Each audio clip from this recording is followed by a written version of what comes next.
warahmatullahi wabarakatuh. Selamat pagi anak-anak yang soleh dan saleha. Semoga pada pagi hari ini kita belajar tetap dalam keadaan sehat walafiat. Minggu kemarin kita masih berada di pembelajaran tema 2.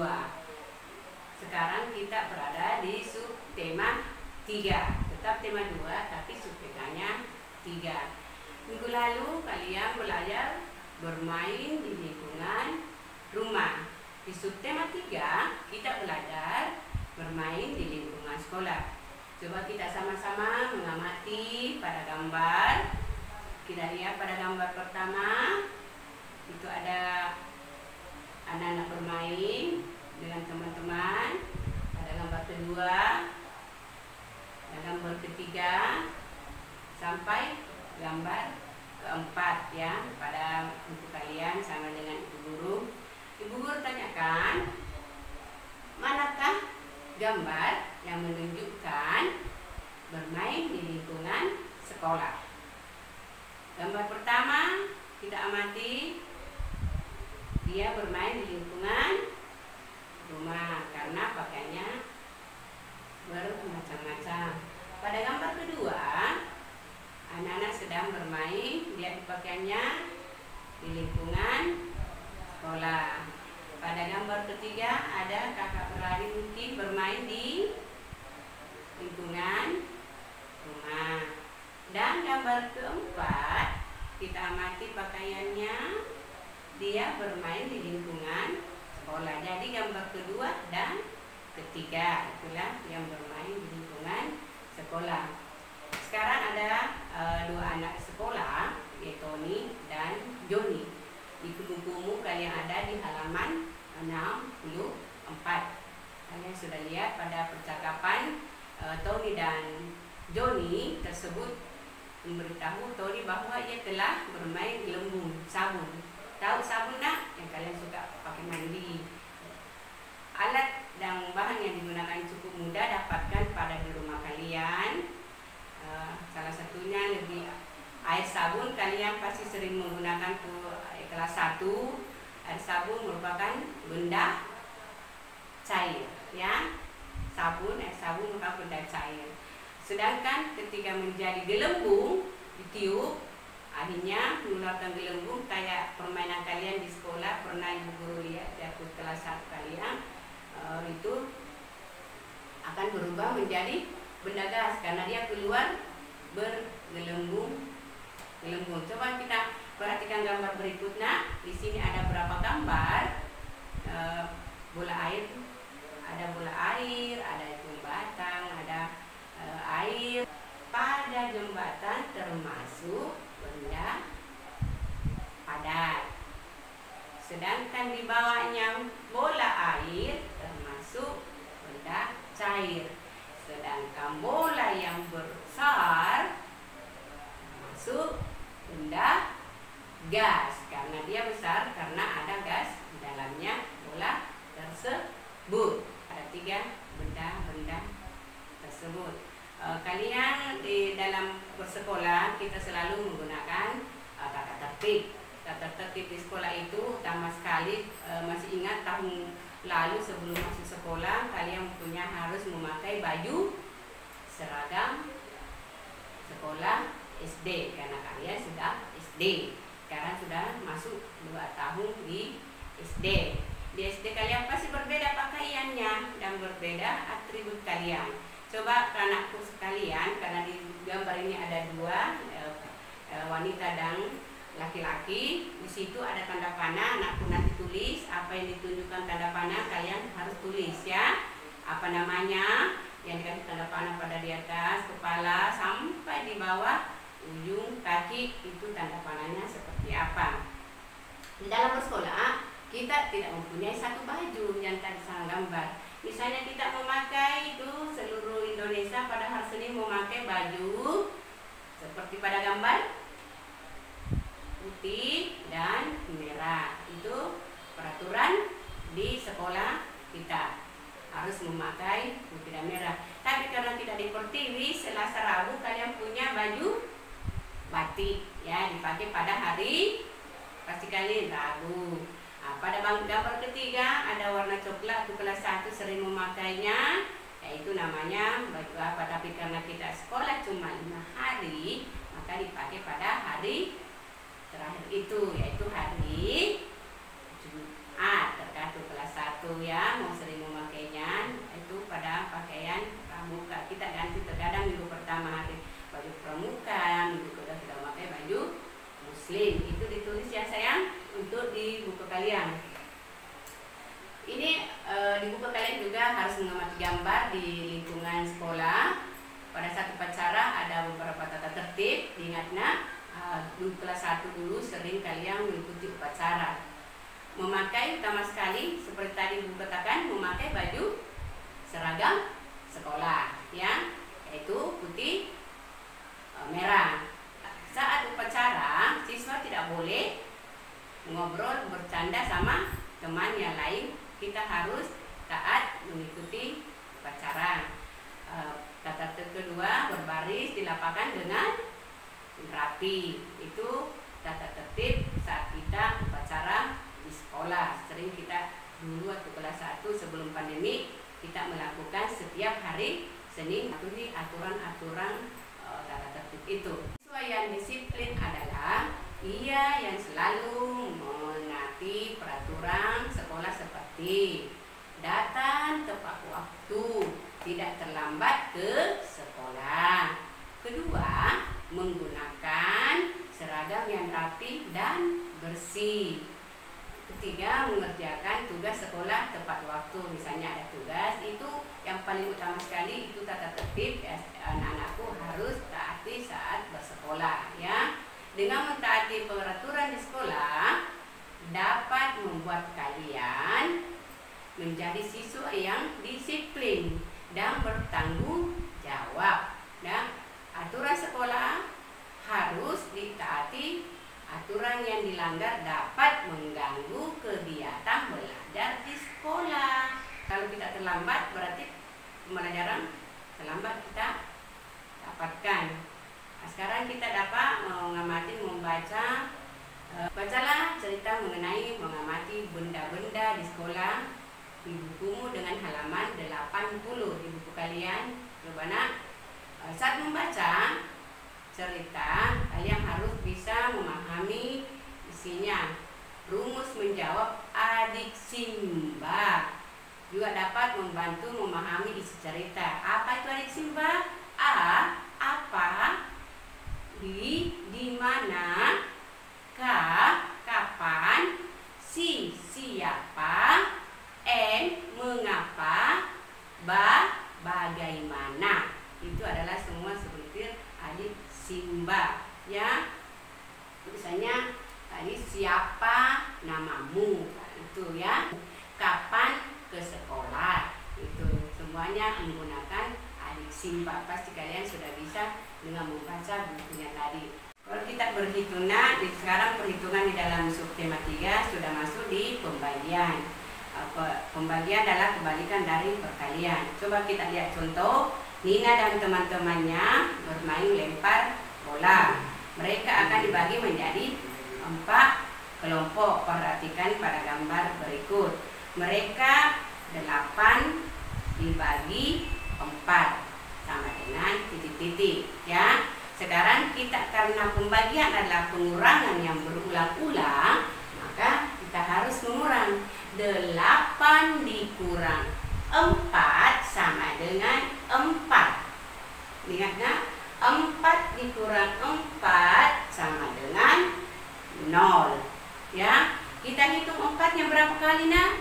1, 2 ya. Berarti ada 2 kali pengurangannya sampai habis karena hasilnya sudah 0. Jadi 8 dibagi 4 sama dengan 2. Bisa tidak? Ingat ya, pembagian pengurangan yang berulang-ulang. Contoh selanjutnya, nah, coba diperhatikan lagi. Contoh selanjutnya, ada 36 siswa dari kelas Nina. Ibu guru membagi tempat duduk siswa menjadi 9 deret sama banyak siswa di setiap deret dapat dihitung menggunakan pembagian berikut. Coba ingatkan yang pertama tadi 36 dibagi 9. Kita mau hasilnya berapa? Jadi 36 dikurang 9 sama dengan 27. 27 dikurang 9 sama dengan 18.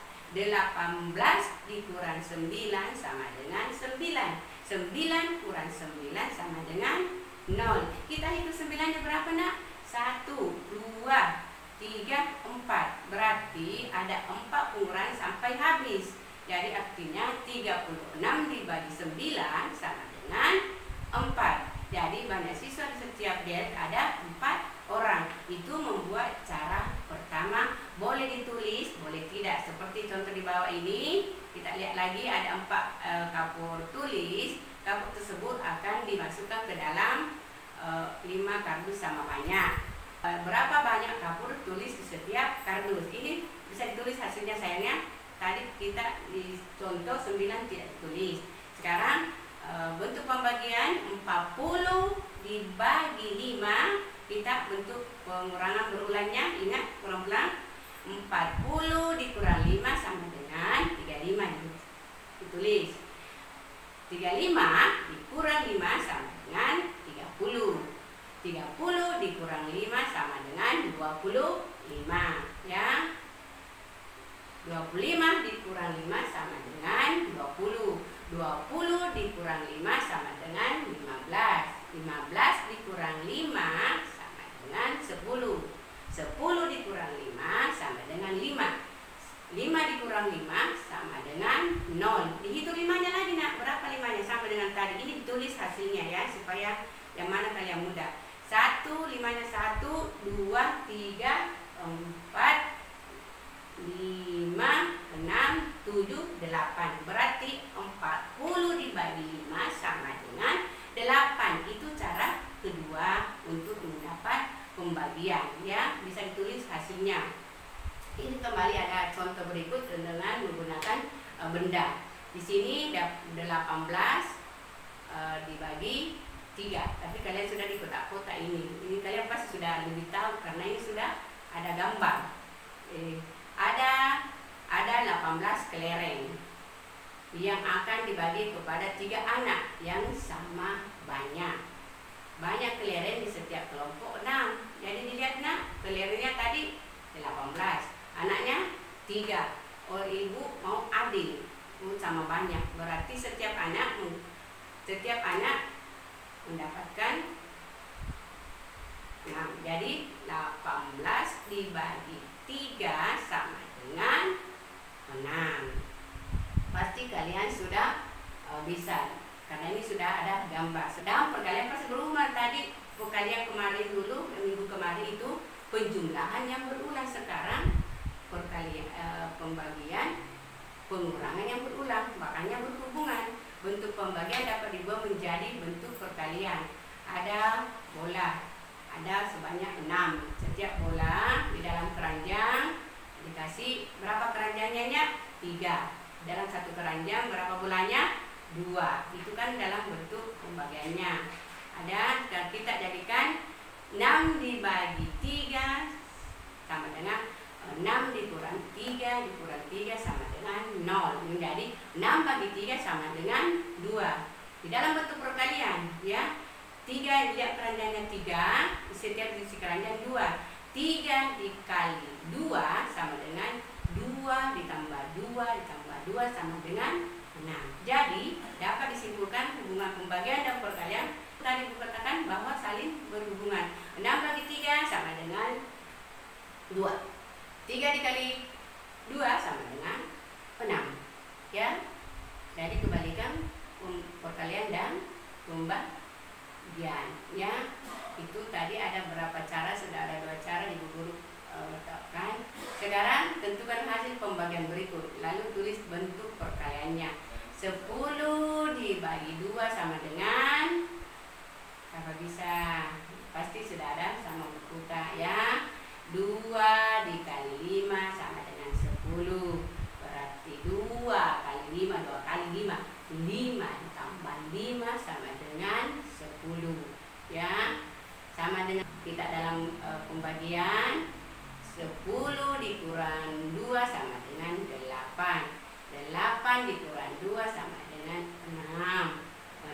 dikurangi 2 sama dengan 4. 4 dikurangi 2 sama dengan 2. 2 dikurangi 2 sama dengan 0. Hitung duanya. Berapa duanya? Kalian sudah ketahui ya. Berarti 5 duanya ya.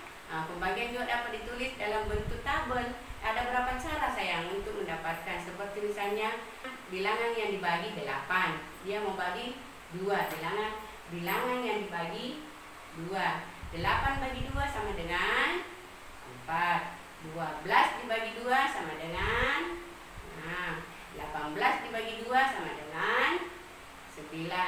20 dibagi 2 sama dengan 10. Itulah hasil karena pembagian. Untuk mendapatkan pembagian ada berapa cara. Sekarang cara tabel yang mana gampang menurut anaknya Bu Guru. Sekarang cara tabel. Di sini di contoh di buku kalian, contoh berapa hasil 28 dibagi 4. Ya, kita lihat 4. Berarti dia urutan keempat. Kita cari di tabel urutan keempat, tarik garis. Urutan keempat, tarik garis. Pas angka 28 berhenti. Angka 28 tarik naik, oh berarti 7. Itu hasilnya. Berarti 28 bagi 4 sama dengan 7.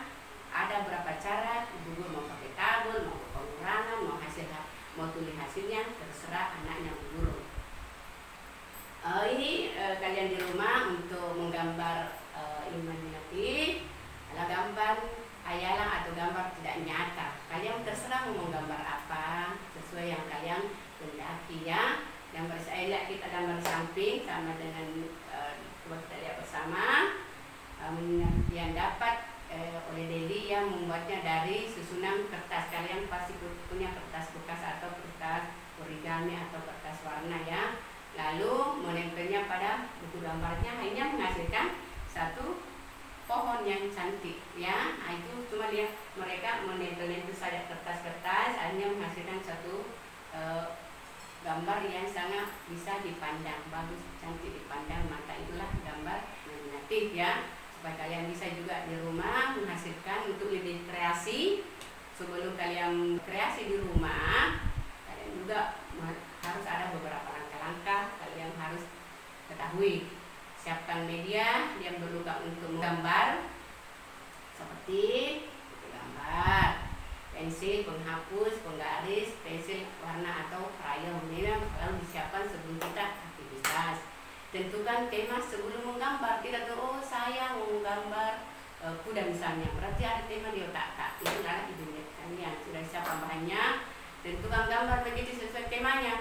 Oh, tema saya ini misalnya ke sekolah, saya menggambar benda di sekolah, misalnya meja, atau misalnya terserah kita apa yang kita mau. Buatlah sketsanya dulu menggunakan pensil ya. Kalau membuat sketsa harus menggunakan pensil. Misalnya mau meja ya, gambar meja dulu sketsanya. Lalu setelah kita membuat, warnai. Kalian pasti suka mewarnai di rumah ya. Jadi kalian harus tetap semangat dan jangan lupa berdoa sebelum kalian belajar, dan setelah kalian belajar harus tetap berdoa dan tetap semangat. Assalamualaikum warahmatullahi wabarakatuh.